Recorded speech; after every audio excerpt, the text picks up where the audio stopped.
morning, everyone, and welcome to the Stylo News Intel update. It's the 20th of July, 2026, and we'll be taking you through our latest explainer of the Asia Situation Report. Our goal today is to provide you with a calm, professional, and strictly factual briefing of the intelligence we've gathered over the past 2 weeks. Let's dive right in. Now, before we get started, a quick thank you to today's sponsor, ProWave AI. They're the developers behind Stylo Intel Ops and Stylo News, providing the incredible AI-powered open-source intelligence that makes this detailed analysis possible.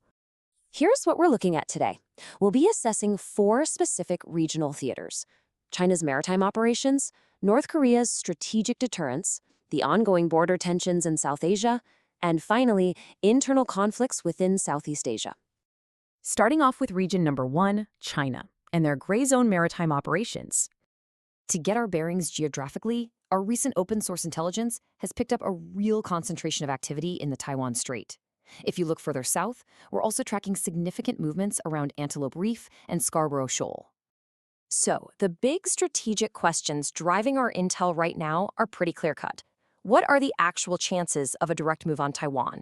And what's the trajectory for physical control within the South China Sea? Well, our medium confidence assessment suggests there's no immediate threat of a full-scale attack on Taiwan. We simply aren't seeing the mobilization indicators you'd expect before an imminent invasion. What we do see, however, with high confidence, is a steady, methodical improvement of China's de facto control on the South China Sea.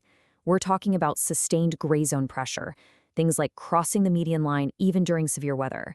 And they're also nearing completion on some major island-building projects over at Antelope Reef. It's a fascinating dynamic.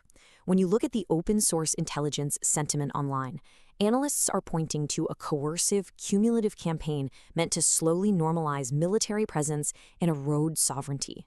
But contrast that with official diplomatic responses. We just saw a 14-nation reaffirmation of the 2016 South China Sea arbitral ruling. So you've got this massive friction between tactical, on-the-water reality and formal international pushback. Moving on to our second theater, North Korea, and their focus on strategic deterrence.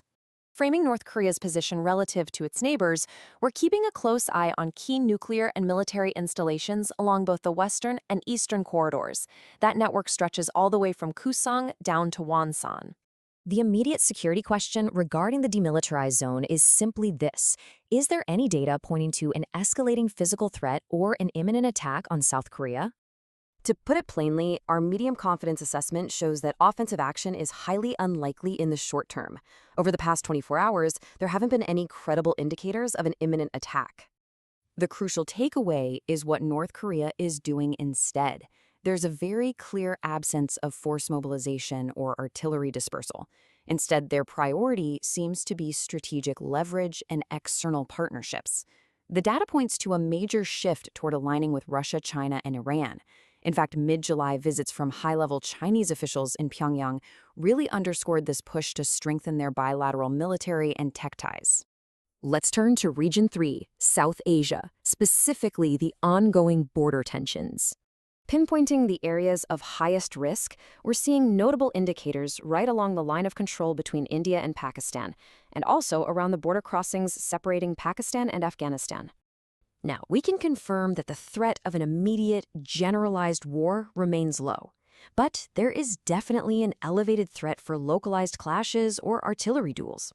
We've tracked persistent, tactical military contact along the line of control, and we have verified reports that over 10,000 additional Indian troops have been moved into the Kashmir region. Force postures are indeed changing, even if they remain well below the threshold of full-scale conflict. It's absolutely vital to highlight the gap here between public sentiment and actual state action. If you look on social media, there's a lot of emotional speculation claiming the Pakistani military is planning a short war. However, our corroborated open-source intelligence focuses strictly on what we can verify, which are those force posture changes and ongoing diplomatic friction. We always have to separate emotional online narratives from verified state behavior. Finally, our fourth region, Southeast Asia, focusing on internal conflicts. If we focus in on Myanmar, it's currently acting as the region's primary internal destabilizer, and those secondary tensions are radiating outwards, affecting the South China Sea and neighboring borders. We can say with high confidence that Southeast Asia is facing some very active internal stability threats. The civil war in Myanmar remains completely unresolved. Our intel captures continued airstrikes and drone activity, especially along the Chindwin River.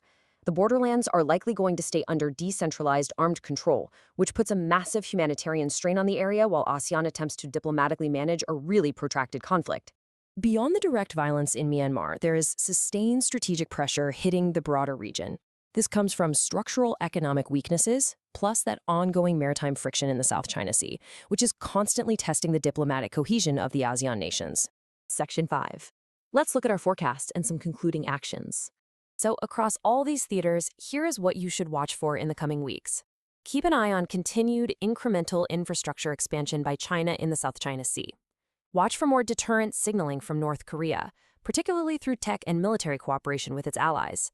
In South Asia, expect the potential for localized tactical artillery exchanges, and unfortunately, prepare for the internal violence in Myanmar to continue unabated.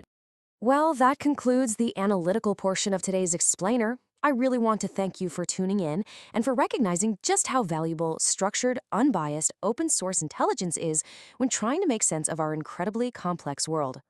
For a deeper continuous analysis of these geopolitical patterns, be sure to check out the Stylo News Intel Update Morning podcast on your favorite channel. You can subscribe to get AI-powered news on demand by heading over to www.stylonews.com. Because as infrastructure expands in the South China Sea and borders remain heavily militarized across Asia, we have to ask ourselves, are these localized friction points just isolated incidents, or are we watching the slow, deliberate redrawing of the global strategic map? Thanks again for joining us.